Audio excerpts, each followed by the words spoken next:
Well, we want to go to 5 and then add the 2 on later, or? It will interrupt me, but it would be wonderful to get the extension now, if you What was wouldn't that? Okay, I'm here. Okay, I think we're going to go live with the 5, and you're fine to remove your mask if you want to when you're separated from people, so people can hear you. So. Okay. Nanda, Nunnelly. My name is Nanda Nunnelly, and I'm a lifelong resident of the Joplin area. I own property in Joplin. I operate a business in Joplin. I volunteer in Joplin, have family, children, and grandchildren who live in Joplin. While my primary residence is in McDonald County, what happens in Joplin affects me personally. That is why I felt the need to speak with you today. In the last council meeting, some of you expressed concerns about the statement made by Toby Teeter in reference to racial equity and the Joplin business community. I'm here to express my support for Mr. Teeter's statement and to explain why. I know many of you personally. Some of you have known me since I was a child, like you, Mr. Shaw. Therefore, I can't imagine that you would knowingly hurt me or other members of my community with comments about spoonfuls of change versus truckloads of change. But you did. You see, many of us have been waiting for spoonfuls of change for years. Instead, we're getting crumbs. Crumbs from a table meant to celebrate and include us all. Yet that has not happened in our town since the time that it was founded. The hardest thing a person can do is to honestly examine and assess someone or someplace they love. But that is what our community needs to do in order to make our town equitable for all. There is a reason in the early 70s that my elderly grandfather was pulled over while driving home from his job cleaning hotel rooms in Joplin and beaten by young men with baseball bats that did not believe a black man should be out on the streets at that time of night. There is a reason in 1973 that my father, a Vietnam veteran who had helped build the very first computer system for a hospital in the United States, was not able to get a job in Joplin because of the color of his skin. There is a reason that I was told over and over by well-meaning church folks, Nanda, you're a very nice girl, but don't think about dating my son because I don't want any N-word grandbabies.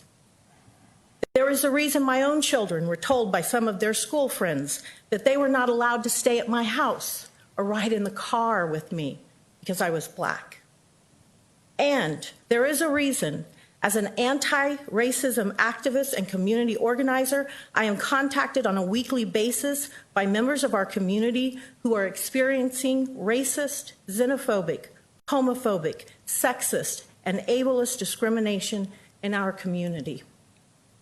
Recently, I was contacted by a young black man who was bombarded with racist language by his neighbors almost every time he walked out of his front door, in front of his young children. Parents contact me about dealing with racism at school from other students and from parents and from teachers.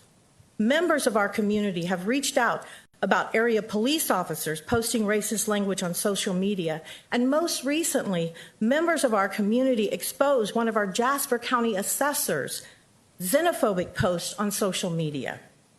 Institutionalized racism exists in Joplin and will continue to exist until our leadership has the courage to call it out and take actionable steps to change, not by spoonfuls, but by truckloads, because we have waited too long.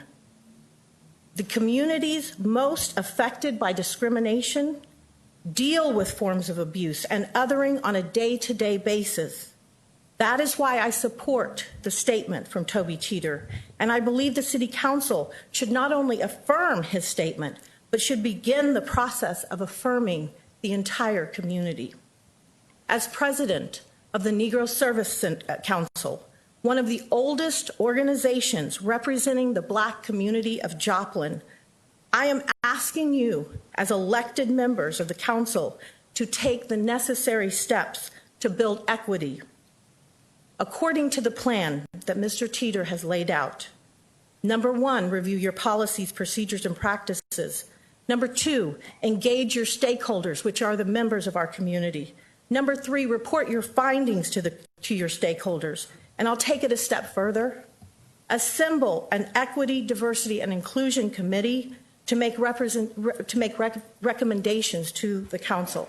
If I could please request 2 extra minutes of extended time, please. Okay. Make a motion that Nunnelly be allowed 2 more minutes. Okay. I've got a motion by Mr. Cortez, a second by Mr. Lawson to grant Ms. Nunnelly Sparks. Make sure I say it right. Sparks Nunnelly. 2 extra minutes. Please vote. That's 9 in favor. So please Thank proceed. You. The same institutionalized racism that denied Langston Hughes a shoe shine at a local business in 1958 when he visited his hometown is alive and well. It may not look exactly the same. It may look and feel like being followed around a store because of the color of your skin. It may look and feel like members of our community having to put up with racist, xenophobic, homophobic, or sexist language at work just to keep your livelihood. Or it may look and feel like being told to remain quiet because things are so much better than they used to be. Make no mistake, it is the same institutionalized racism as our celebrated native son received years ago. 90% of growth in our community over the last 5 years is from non-white people. 25% of our school children and 25% of our college students are non-white members of our community. They deserve to know that their leaders are taking the necessary steps to ensure they are protected, celebrated, and respected. Currently, 16% of our population is non-white. 16%, bringing diverse experiences and perspectives that must be heard and considered in order to truly say that we are a community who welcomes all people. And those numbers go up higher when you consider our LGBTQ, religious minorities, and disabled communities. I often hear some in our community declaring all lives matter, but they don't. Not until the most marginalized lives matter. Examining our history, our policies, and our belief systems, and ourselves is not a bad thing. It helps us grow. It helps us grow as people in a community. It is time for Joplin to grow for the betterment of all, and that must be done through actionable steps that start with each of you. Thank you very much for this time. Thank you, Ms. Nunnelly Sparks. Any questions or comments?